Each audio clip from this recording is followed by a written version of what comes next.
Cody Lee Meece in the Fallen Forward Studios. Welcome, Cody. Howdy, Lance. Thanks for having me. Man, it's been a long time coming. Yeah, very long. I wanted to get you in here and smoke a couple cigars. We've got ones we got here. This one is a Montecristo Nicaragua series that I'm going to be smoking. What do you got over there, Cody? I'm going to mess this up. I have an Oliva Serie G. You got it. So that's what this is.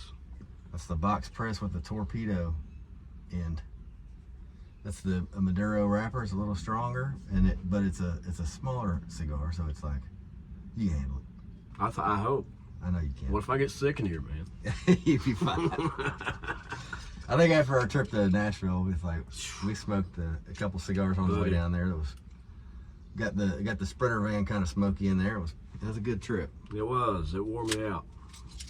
It did me too. We did a lot. Here, you probably want to use this one on that. You think so? Torpedo. Okay. Straight cut. All right.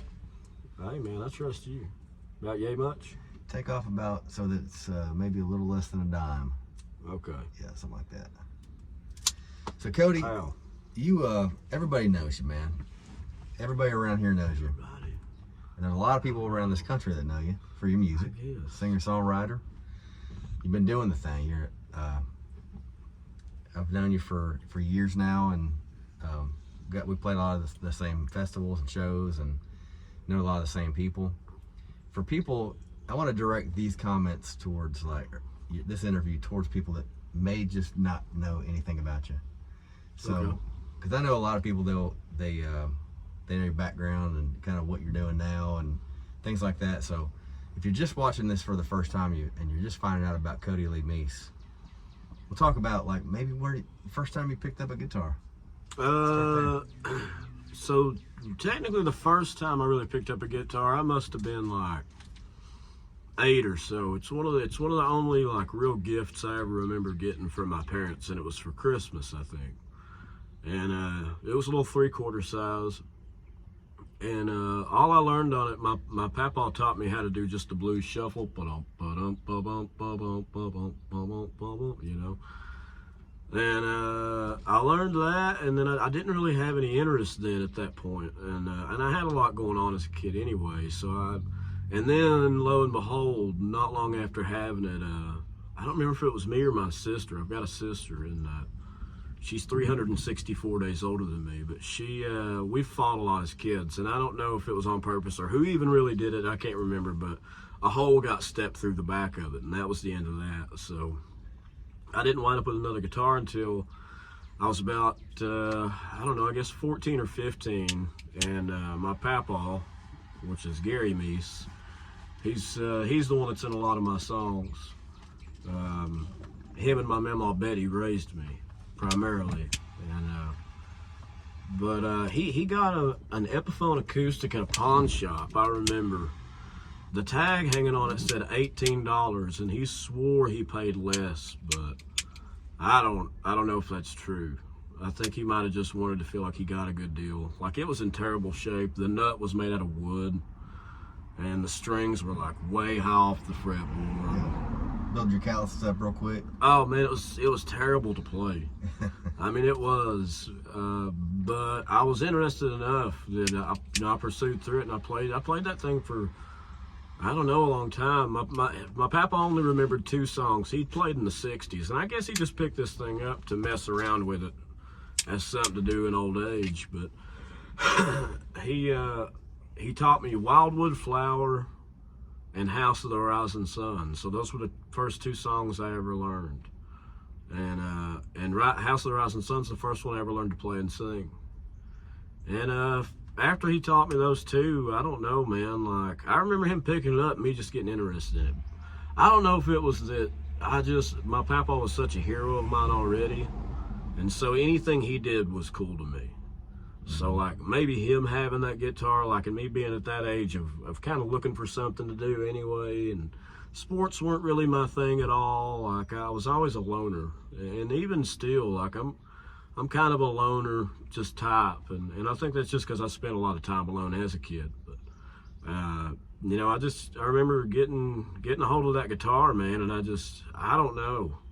really feeling like for the first time I kind of had a voice, because where I'm from, like, a lot of people are pretty hard, like they're hard-edged folks, and like there's not a lot of ways to freely express yourself where I'm from without, you know, it's I'm sure it's different now, you know, in the modern era, even where, you know, I was raised. I'm sure that place is probably a little more accepting than it was, but, you know, when I was growing up in, you know, a white trash trailer park, you know, there wasn't any acceptance for self-expression. And so I think for me, when I found that guitar, and, you know, I found that I could express myself, but in a way that people wouldn't, like, attack, but in a way that they would applaud and, like, oh, heck yeah, that's cool. And so it really became the first thing that I knew I could always lean on it.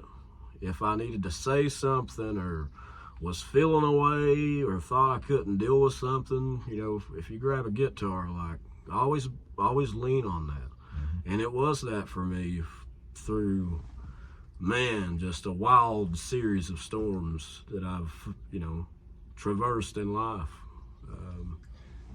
A lot of that you hear, you'll pick up glimpses of that in your songwriting. Your songs are, I'm sure some of them probably have some fictionalized things. We all do that as songwriters, but overall, man, I feel like your songwriting is very authentic to you.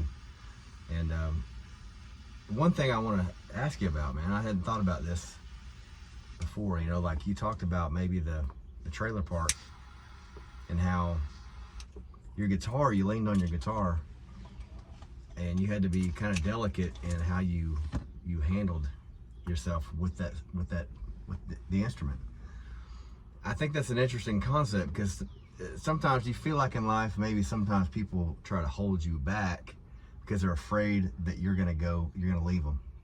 So sometimes that's a real thing, man. Like, especially in families, you know, and sometimes with music especially, people really downplay the fact that, like, man, you're never gonna do this, you're never gonna do that, and it's always negative. And so that was a factor in a little bit of a time period in your life.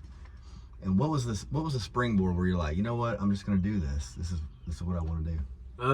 Man, what I think of as that point for me in my life, I went to Pulaski County High School for the first 3.5 years of, you know, my high school career, and I got expelled from there for, like, you know, totally understandable reasons.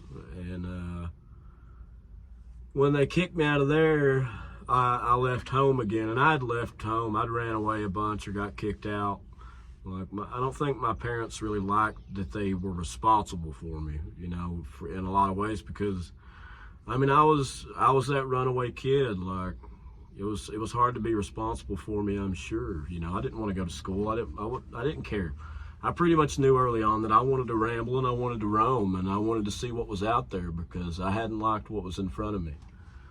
And I remember a friend of mine, Jake Messamore, his mom, I think her name is Yvonne, she let me stay on their floor as long as I would sign myself into Somerset High School and go back to school and graduate.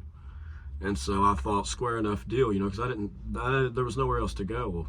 And so really, you know, because I couldn't really burden Mama and Papa at this point. Like, I'm kind of in my own mind, even at 17, 18, I'm a grown man. Like, I've got to make my own way in this world. I ain't going back home. And so, you know, I stayed there, and I was going to school for a bit, and I kind of knew, like, I'm not graduating. Like, school's not going to be for me. And I remember I skipped one day, and I was sitting in my buddy's room. He was at school, and I had an Epiphone Wildcat hollow body electric, and I've got it now. I got it back. I had traded it years ago and got it back. It's in terrible shape now. Needs totally redone, but I still got it. But I sat in the corner in a rocking chair, and I went to play a bit of Stevie Ray Vaughan's Lenny. And I don't, just something in that moment, I don't know really what it was, but I just was like, you know what, man, like, I know I'm going to have to ditch this friend circle. Like, a lot of things are going to have to change for me to pursue this, but I think I found out what I'm going to try to do. Like, I knew where I wanted to be by, say, like 30. Like, what I wanted to be, the man I wanted to be and become, and the musician I wanted to be, and hopefully songwriter and all those things. And, you know, and I pretty much just started out trying to get to that point no matter what lay to waste in that journey. And I don't think I went about it the right way at all. Really, man. But somehow I'm lucky enough to be where I'm at. Man, that's it takes a little luck sometimes. But I'll tell you, man, as you're telling your story, it's kind of, you've always been Cody Lee Meece, and you always will be, man. And that's the best stuff right there, because like the superpower is being you. And that's what I try to tell. That's one thing I try to tell these kids that are coming up and trying to be other people and thinking that's the best. You know, it's like, try to find your voice, own your story. It's like, don't be afraid of where you come from. Don't be embarrassed about it. Just like, own it and write about it. And if more people did that, man, it'd just be a different landscape out there. But you're setting a great example, man. And with the songs you're writing, you know, at times it doesn't feel like that too. When we put our stuff out there, being vulnerable about a song, we have a lot of things we'll write about. You know, we sat and talked on the drive to Nashville, and you know, it's funny because we've known each other for a while, but until we started talking, like, and realizing like there are a lot of things that were different, a lot of things that were the same, and the things that were the same were strikingly similar. And I think that songwriting for me personally, and it was an outlet. It was definitely an outlet. It was a way for me to cope with some things that were happening. And once I got a taste of that, I was like, you know what? This is what I want to do. This is who I am. Yeah. So let's pick back up in your story, man. So you're kind of couch surfing a little bit. Yeah, I was couch surfing. I was doing a whole lot of chorus seeding and robitussin. I was a real troubled youth, man. And Mama and Papa all worried about you? Oh yeah, but like my papa had raised me. I mean, he really had raised me to be a rambling type, man. He telling me, you know, he had done 7 years in the penitentiary in the 60s for stealing cars. And I only say that now because he's passed on. He can be mad if he wants to. You know, and he wasn't really out to hurt nobody. He was wild, man. He was just a wild guy. He'd fix somebody's car, help an old lady cross the street. But if he seen a car you liked and it was late and he's drunk, you know, he might wind up in Cincinnati or wherever. And he would tell me these stories of running from the law and, you know, all this stuff. So I pretty much early on knew, like, okay, so I'll go out there. And every Meece man in my like family lineage, about like 16 to 18, somewhere in there, you just take off and you just go out into the world. And usually, I don't think anybody's done it right. My papa, when he was 14, took off and worked at an orange grove in Florida for a few months, and then a hurricane wiped it out, and he came back home. My dad, he went off to Florida as well, oddly enough. And then an uncle of mine and his friends stole my great-grandpa's truck and drove it to Georgia. Oh, man. So, yeah. I don't know what it is in a family history. I hope to God my son doesn't do that. Either of them. You know, we've got another on the way now. But you got that relationship with cars, man. You got you're a Pontiac lover. Big Pontiac guy. Yeah, I was working on it today. Did you get that from your grandpa? Yeah. Oh, God, yeah. Yeah, he was a Pontiac guy and an engine builder and an auto body guy. There wasn't nothing he couldn't do with a car and do it, I mean, flawlessly. He was just one of those guys, man, and truly an artist at it.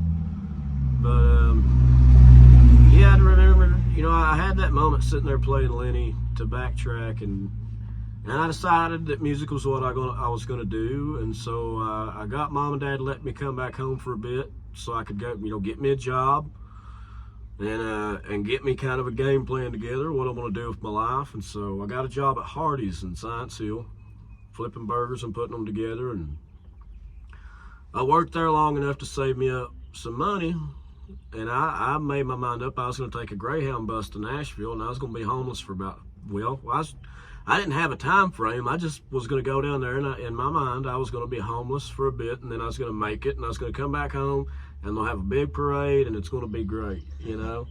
Just crazy, wild dreams. Was it the mindset of making it in music? Oh yeah, 100%. Okay. Yeah, and I've only been playing, you know, for like 3 years now, and I wrote a few songs. I wrote a couple I wish to God I could remember, man. And that's like the worst thing as a songwriter, is when a song you can kind of, it's like remembering the taste of something, sort of, or like the edge of a memory, and you're like, God, I wish I could, you know, but it's gone, and it's so sad. But that's an aside. You'll probably be walking down the street one day, and you'll be in a certain situation of like deja vu. You'll smell something or whatever, and it's like, that song will pop back in.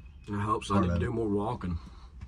It works, man. But yeah, man, and I did. I saved me up some money, and I took a Greyhound bus to Nashville, and I had it planned out. I was going to show up. A friend of Jack White's was having a book signing at Third Man Records, and in Nashville. And my big idea was I'll show up that day. I'll get off the bus. I'll go down there. I'm sure Jack's going to be around. You know, he'll see me with a guitar, I'll play a little bit, and boom, you know, mission accomplished. Like, we're done with this. We did it.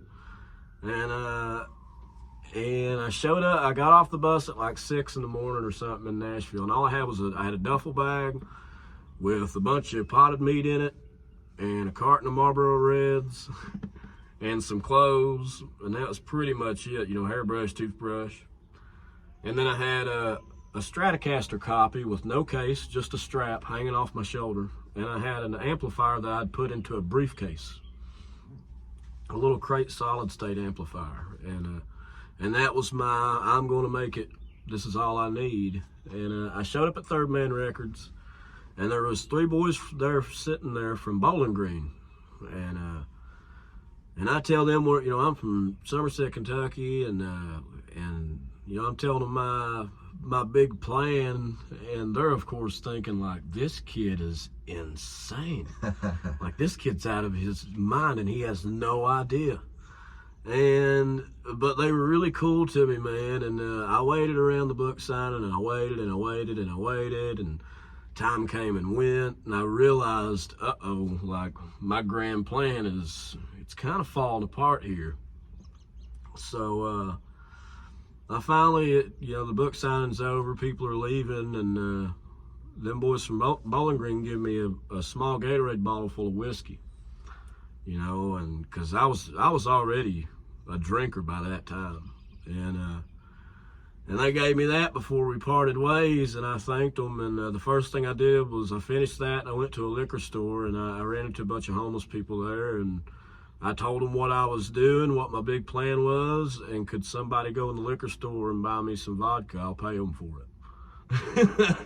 And so not only did they do that for me, which was very kind, but they also, the gentleman set me up with this other homeless fellow who was going to show me kind of the ropes and how to get around Nashville and being homeless. And because, I mean, and now reality's kind of setting in of, oh shit, okay, like, this is your new situation. This is what we have to work with, and I have no other plan at all, so I don't know where this goes.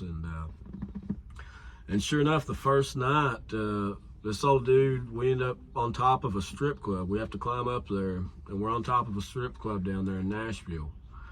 And I've got my cardboard laid out, and he's got his, and, you know, he showed me how to make bedding out of, you know, what you got to work with, newspapers and this and that. And we just sat there passing that bottle of vodka back and forth past the AC unit all night, and this guy had to have been at least every bit of 60. He had to have been, or close to it, and a hard 60, not like a well moisturized, I've got a, you know, 401k and all that. Like, these are hard years.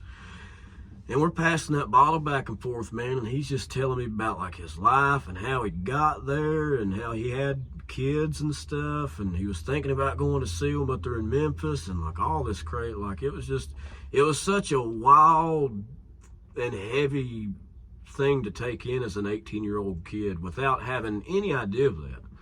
It had to have felt like dreamlike at some point, like the whole thing did, and I floated on air through the whole situation, and there were some tough situations within the, I was there for three and a half months before I finally called it, and I had to swallow my pride and, hey, can I get back home, and what was that like when you were down there in Nashville? You had your guitar, you had this dream, you had this vision that you wanted to accomplish. There's a certain point where you're like, okay, this ain't where it's going to happen. But you never gave up the dream, you never gave up the vision. But it was like, at some point, there had to have been a catalyst where you're like, if I'm going to make this work, it can't be right here, and it can't be right now. It's got to be. And you came back to Kentucky? Yeah, after 3.5 months. And I realized pretty quickly that I came into it with a piss poor plan. And so, oddly enough, while I was down there, I had met an old black gentleman who was a blues entertainer and a Vietnam vet as well. I met him and his wife, Barbara. His name was Mo Miner. And I was introduced to them by 2 Canadian friends of mine who I'm still friends with to this day. They were down traveling the country on holiday, and they were in Nashville during the time, and I met them on the street, and I told them my story, and we get to know each other, and they see what I'm up against, and they see that I'm crazy, but that I don't know that I'm crazy. And so, they would let me sleep on the floor of their, motorhome every now and then. They'd take me to the laundromat, they'd give me something to eat. They were really kind to me. Mitch Barnes and Megan Regier. She's a beautiful singer, does Gershwin tunes and stuff, real soulful, and he's a drummer. And you still keep in contact with them? Every now and then, I haven't in a while, but I definitely need to reach out soon. We're still Facebook friends, and I try to keep up with them, and they keep up with me and stuff. But they had introduced me to Mo Miner and his wife Barbara, and so I meet them, and I pal around with Mo a little bit, because at that point in my life, I was raised on country. Country's all I'd ever known. Country was just like, I was at that point in my life, I was going to be a blues man. I was raised on country, but I'm going to be a blues man, and that's just all there is to it. And I love the blues to this day. But every adolescent, you go through that stage, and no matter what music you're raised on, I want something different. Mm-hmm. And that's just the way kids are. But I was a blues man, and so Mo gets me introduced to the folks that run an open mic in the basement of B.B. King's on 2nd, and so I'm getting to go to that and this and that, and I'm kind of looking for a job, but I really don't have enough experience in the world working to really have a job. I was raised poor. I can do a little bit of everything, but mm-hmm. I not for no job, no certifications. I had a GED. I didn't graduate. I didn't have no diploma, but. And it was with that whole mindset of like, music is where this is what I want to do. Yeah, just keep trying. I came home from 6 months after leaving Nashville, and I get an email from Mo Miner, and he's like, hey, do you want to come down and stay with us in Mississippi? We'll come pick you up if you can get the gas money. Gas money's this. And I'm like, all right, cool, sounds good. I'd only been home for 6 months, and so I get me a job at McDonald's. I'm working at McDonald's, and I'm saving up money to go out. I'm going again. We're going to try this again. And so I save up the money, and they come get me. Here we go again with a carton of cigarettes and a guitar, the same haul. And it's going to work this time. And they come and pick me up, and I rode with them all the way down we stayed in Greenwood, Mississippi in an RV park there. And they had like a 70s motor coach, and I slept on like the dining couch, there, mm-hmm. which is like a ledge with a dish rag for a cushion, basically. Well, not comfortable, but I was young, I could handle it.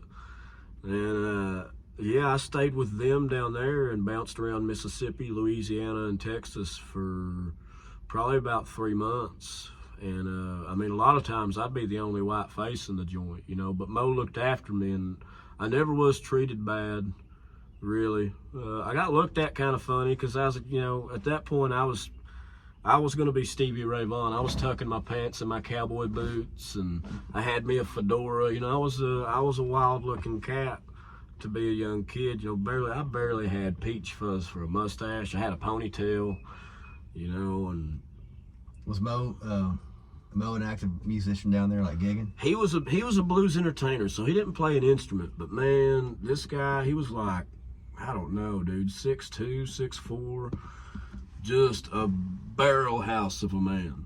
And he would sing, and dude, he could work a crowd and work a room. Like, you know how you just see some entertainers like that who, I mean, it really is like magic. Yeah. Like, everyone in the crowd is drawn to him, and just watching him walk through the crowd while, you know, just doing a bit. And then it was just, I mean, he was just great at it, man. And I learned a lot about just trying to communicate with the crowd, I think, from him. It comes across, man. He only ever called me, he never called me by my name. He would either call me White Boy or Ralph Macchio because of that movie Crossroads. I was getting ready to say, man, you know, Crossroads, it reminds me of that moment where you had to get away from your town, and you had that. Well, he did take me to Robert Johnson's grave while I was down there, and that was a wild experience. As we walked up to the gravesite, there was a black butterfly on top of the headstone, right in the middle, and like as we walked up, it like flew up and down and like passed by and flew away. And I'm not a superstitious man, but I do believe in a lot of signs and stuff, and I do believe there's a deeper energy within regardless of what you believe, you know. I believe there are things that people leave behind. You know what I mean? I think there's something there too, man. And it really in that moment felt like that too, because I mean I had hardcore studied the blues, you know, starting at like 16. I was into Robert Johnson. All my friends were into scream metal and stuff, and I was skateboarding with them. I was a skateboard kid, but I was into Robert Johnson and Sunhouse and Leadbelly and Blind Willie McTell and Blind Lemon Jefferson and J.B. Hudo and Old Buddy Guy stuff, and like all these things that nobody else I was around was really into. But yeah, I was definitely going to be a blues man. Do you remember some of those first songs that you wrote that were directly inspired by those moments? Yeah, one called "I Shot My Baby." I'd put that out on a record in 2014. That was called Goldenrod Summer. It's never been released anywhere else, and there were only 100 copies made. But it's called "I Shot My Baby," and it's a Delta blues finger style kind of song, and it was totally derived from that. It was really a nod to a guy named Robert Belfour, who I had met while I was in we were in Clarksdale, Mississippi for I think it was a catfish festival, and Robert Belfour was there. If you probably haven't heard his music, but look him up. He had some hits on the blues charts in, I think, Germany or somewhere in Europe. Like as an original. I mean, he's passed now, but I met him. He must have been close to 80.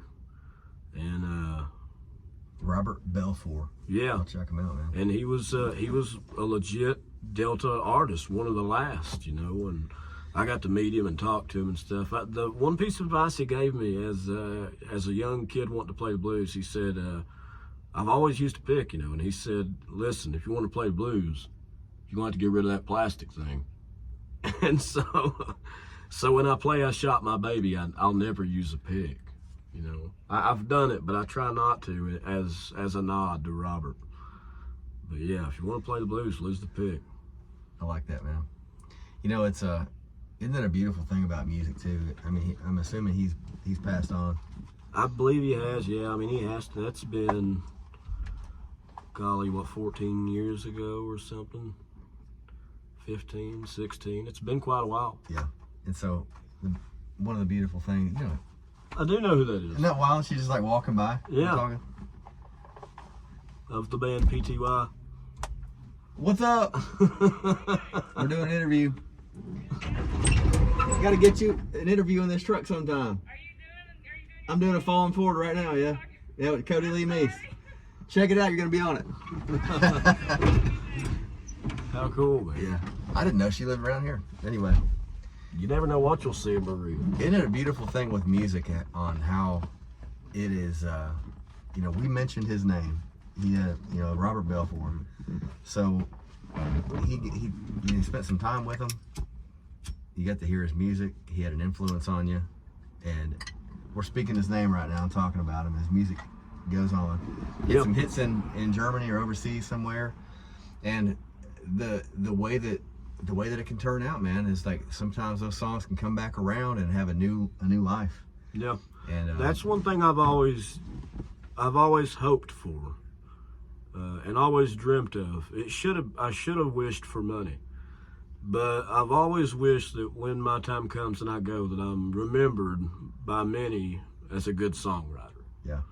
You know, there's a lot of things you can be, but to me, and people feel this way about a lot of different things, whether it's journalism or painting or sports or whatever, but to me, being a writer, a songwriter, is just, there's just something about it, man. Like, it's such a special thing to be able to do because, I mean, songwriters have saved my life a million times. You know, when you've been at your lowest of lows, you want to hear that one song that's going to pull you out of it.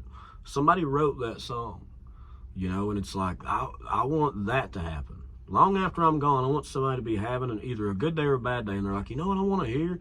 You've probably never heard of this guy. But man, listen to Sunshine Daydream, or listen to, you know, Don't Tell Her the Truth, or whatever it is, you know. And it's like, whether it's 2 or 3 people or whatever it is, if it's 50 years from now and people are still listening to it or talking about it, that's what, you know, I think I aspire to do as a songwriter. Because that means, if that happens, I did my job. Yeah. You know. The job is important. The job is important. And money, you know, we were talking about, you just said that, you know, if you could be remembered for anything, it'd be songwriting. Most people that are remembered for money, you know, unless they're doing something charitable, are kind of jackasses. You know what I mean? Yeah. When you hear a songwriter that bears a soul, you don't care how much money the guy has.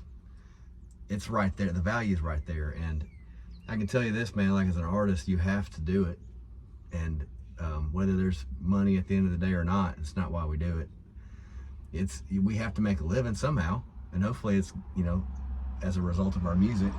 That's the dream, but ultimately that's why, you know, we do it because we have to, and it's something that drives us beyond anything monetary or anything we get out of this world, you know, materially.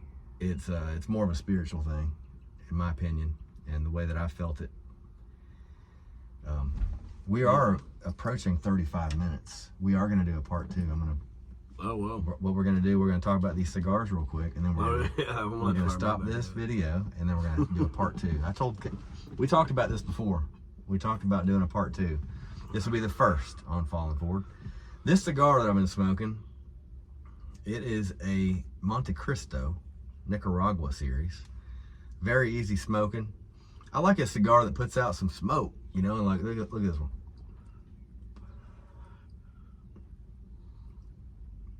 This is a smoky cigar. It's one of them Boss Hog cigars. It is. It's a little bit, I don't know. I try not to get too much into like the flavor profiles because everybody tastes something different. I just say it's an easy smoking cigar. And this is one where it's like if you want to sit around with your buddies, talk about life, this is a good one. It puts out some smoke. And sometimes when you see that smoke drifting off, you know, it's almost like the spirits. You know, it's kind of like it floats around, disappears. And I really, how was the Oliva? The Oliva cigar? Wonderful. I'm glad there's still some of it left. We're gonna pick it up on part 2. There we go. Well, part 2, we're gonna get into on part 2. We're gonna get into what you're doing now, a little bit about your car, Cool. Yeah, I And- want to know. I want to talk more about this. I need to know more about this truck. This truck, we'll talk some about that, about the restoration process, and what. This is a metaphor. This truck's a metaphor. I like it. So don't go anywhere. Looking for part 2. We'll probably get you to get a guitar on part 2 and play a song. Cool. And but Cody Lee Meece, if you don't know Cody Lee Meece, make sure you check his music out. We're also going to talk about the UK tour. Yeah, man. Coming up in September. And we'll talk more about that, but don't go anywhere. We've got some more information to talk about with that.